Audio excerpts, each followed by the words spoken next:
Hey, patient advocate fam. Today we're going to talk about how to communicate with healthcare providers, to how to communicate well and get the best healthcare possible.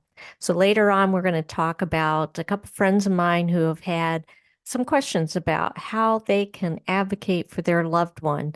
And we're going to tell their stories and maybe give them some solutions to help out. So, if you haven't met me before, I'm Holly Olson. I'm a board certified patient advocate, and I am the founder of Patient Advocate Info. And we are here to help people advocate for themselves, advocate for their loved ones to get the best health care possible. So, let's go ahead and get started. So, if you're going to advocate for yourself or a loved one, the first thing you should do before you do anything else is figure out what is the point of the appointment. Is it just a general appointment? Is it a checkup? Is there a problem you would like to talk about? You have pain in your knee. What is the point of the checkup? You need to determine that focus and you need to do that ahead of time. So if you're having pain, be very specific. I have a pain in my right knee from 6 a.m. to 9 a.m. every morning. If you have a concern, this is the time. Think about it beforehand. Think about your concern and be very specific about it. If you say, I've completely lost my appetite. I don't know what to do. I've lost 10 pounds. I'm very concerned about that. Or maybe you want to talk about health goals. Let's say your triglycerides are high and you want to discuss how can I do that? Maybe you would like to do that with diet. Maybe you'd like to try with diet before you go on medication. These are concerns. Think about ahead of time what you want to talk about and what approach you'd like to take. Would you like a more holistic approach? Do you think you're ready for surgery? Have those conversations and be prepared beforehand. The other thing you can do is put your questions in the patient portal so the doctor can have a look before you go to the appointment or before your loved one goes to the appointment. So prepare. That's our first step. So we're going to pre-plan for success, and I encourage you to write these things. You can be old school and write it down with a pencil and paper. You can use your notepad on your phone, whatever you like to do, but write it down because I guarantee you, once you get started in that appointment, you've only got 15 minutes. That's about the average length of a doctor appointment is 15 minutes. So after you get the hi, good to see you, how are you out of the way, you need to be very focused and stay in line with that 15-minute. Just keep that in mind. I don't want you to rush. I want to make sure you get all your questions answered, but keep in mind the doctor does have a limited amount of time. So it's in your best interest and the best interest of your loved one for you to make sure the appointment stays on track at all time. And you can do that by writing down very specifically what symptoms you're experiencing, your loved one is experiencing, what their goals are for this appointment. Like we said before, be very specific. If you're having pain at a certain time of the day, write it down. It may just be that one little bit of information that puts the light on, flips the switch for the doctor, and helps them to make a good diagnosis. And like we said, put the questions and goals in the patient portal before the appointment so the doctor has an opportunity to have a look and get an idea of what this appointment is all about. Also, understand when you go to the appointment that healthcare providers follow a process. They typically will do a quick systems check. They'll start at the top of the head, work down the body. I'm sure you've all had that. They look at your eyes, look in your throat, listen to your lungs, listen to your heart. So they have a process. So I don't want you to rush. You need to let the doctor go through their process too. You have an opportunity here to introduce yourself and let the doctor know you're there to collaborate. You're not there to take over for the patient. The patient is always the star of the show. They own that appointment. It is their appointment. And you need to make sure that the doctor knows you're not there to take over. You are there to support and assist the patient. We want to make sure that the doctor knows that you're acting as a part of the team the healthcare team as a support person for the patient. The patient is still making their decisions. The patient is still going to have the final say, but you're there to help make sure that all those questions you wrote down ahead of time are being answered and being answered to the satisfaction of the patient. So one of my friends, she asked a question. Let's call her Amy. Amy said she'd like to know how to handle this situation. This is what Amy wrote to me. My dad wants me to come to his doctor appointments and listen and remember all that is discussed, but his doctor doesn't want to hear from me. She asks him questions to check his memory, but when the answers aren't accurate, she still doesn't seem to want to hear from me. She pointed out how she stood between me and my dad so he can't see when he's answering questions. The last appointment, I made a list of everything he wanted me to bring up, and I reminded him of everything so he could ask the doctor because I feel like I can't speak up. Wow. So, a couple things here. As part of the process, once again, I want to emphasize that you are to emphasize to the doctor, you're there to collaborate. You're there to support your patient, your loved one. So make sure the doctor knows you are there as a support person and you are there to collaborate with them. You are a team member. The other part is when we talked about having a process, the doctor has their own process. So they'll do the systems check and all that. If they're doing memory checks, and I knew this from my mom, she has Alzheimer's. And when she goes to see the neurologist, they'll ask her, what's your address? Who's the president of the United States? Do you know where you are? Questions like that. And as time has gone on, she can answer less and less of those questions. Well, that's also part of the process. That is what the doctor's doing.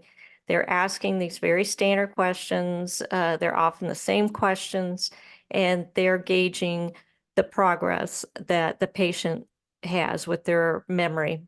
So I would allow that process to be. And if your loved one says, Richard Nixon is the president, well, yeah, that's wrong.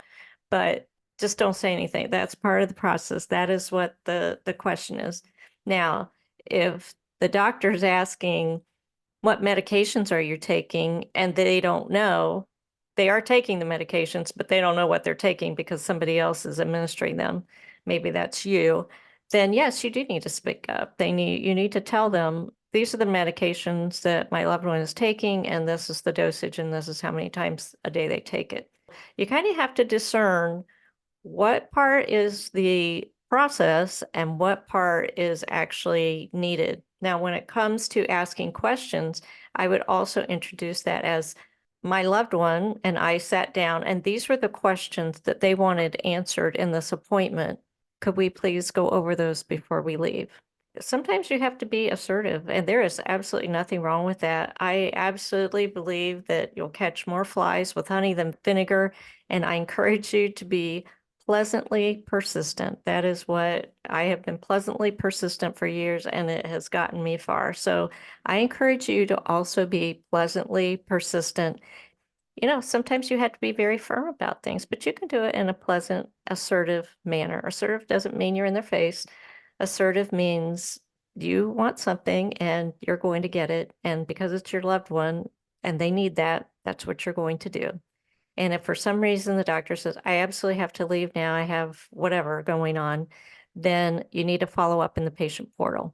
So the patient portal is your next plan of attack. If you didn't get all your questions answered, go through the patient portal, follow up with a phone call, make sure those questions are getting answered. I know most doctors are very good and they will get to that patient portal within 24 to 48 business hours. So I encourage you to do that. And as always, I want you to ask questions. So you have your questions, you planned ahead. I know you did, and you wrote them all down and you asked them. And lots of times, once you ask questions, more questions come up, and that is perfectly fine. Before you leave that appointment, you get all your questions answered.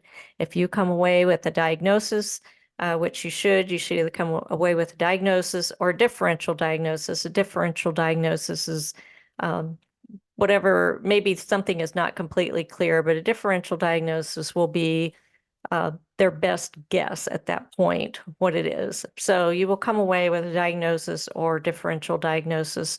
Make sure you ask questions. What does this mean? Do you have good resources for me? What should I know about this? What next is what treatment options do I have for this? And what are the side effects? What would you do if this was you?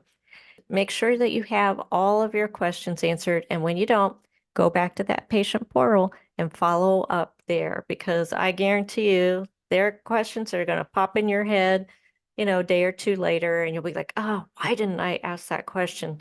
Well, you still have the patient portal. You still have that opportunity to do that. So do that. That's the doctor's job. And actually, a lot of the doctors, they love the patient portal because they can kind of go in there when they get a little break and take their time and really consider your situation.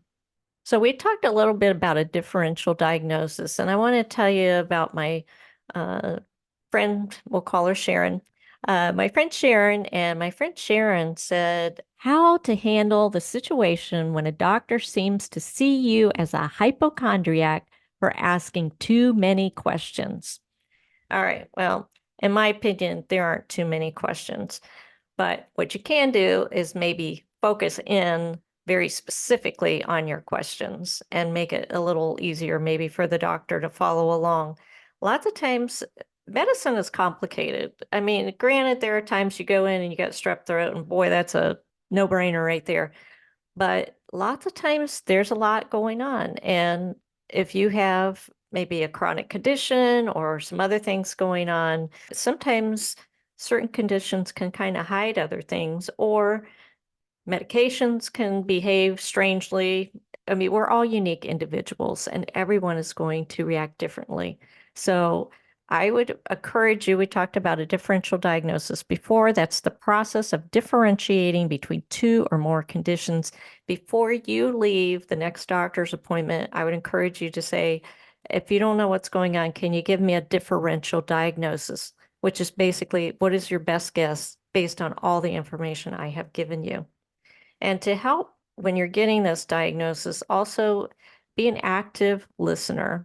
So it's easy to jump in and say, yeah, but I don't have that, or I'm not really seeing that, or this is what I have. Try to be an active listener, and you can discern from what the doctor's saying to see if you're on the same page. If they're hearing you, they will respond accordingly.